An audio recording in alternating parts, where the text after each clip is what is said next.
अस्सलाम वालेकुम। बहुत सालों की बात है कि दो बहन भाई जो हैं वो इकट्ठे जा रहे थे और बातें करते हुए मज़े मज़े से जंगल में। तो एकदम बातें करते हुए एक भाई जो है गायब हो गया और उसकी बहन परेशान होगी। तो बेसिक सब्सट्रैक्शन का मतलब होता है कोई आपसे एक चीज़ ले ले। तो दो बहन भाई जा रहे थे, उनमें से भाई जो है किसी और ने ले लिया।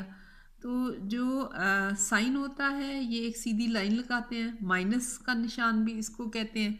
और अगर आप ये देखें कि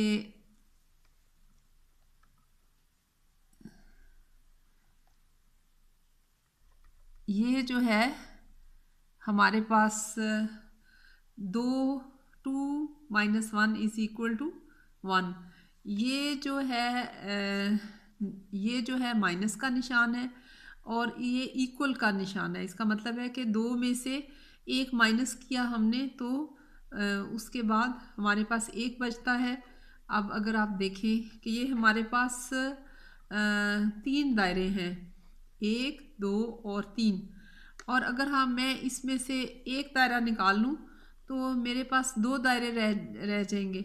तो इसको अगर मैं हिंसों की शक्ल में लिखूँ तो मैं इस तरह से लिखूँगी, 3 - 1 इज़ इक्वल टू 2। यानी मैंने ये 3 है, इनमें से -1 एक मैंने माइनस कर दिया तो पीछे मेरे पास कितना रह गया, 2। तो आज हमने सब्सट्रैक्शन या मैथ्स में माइनस का मतलब होता है कोई चीज़ जो है वो निकाल लेना, दूर कर लेना। तो अगर हमारे पास 3 नंबर हैं, उनमें से हम 3 दायरे हैं, उनमें से हमने एक ले लिया तो पीछे 2 रह गए। और जब हम इसको लिखेंगे तो इसको लिखेंगे 3 - 1 इज़ इक्वल टू 2।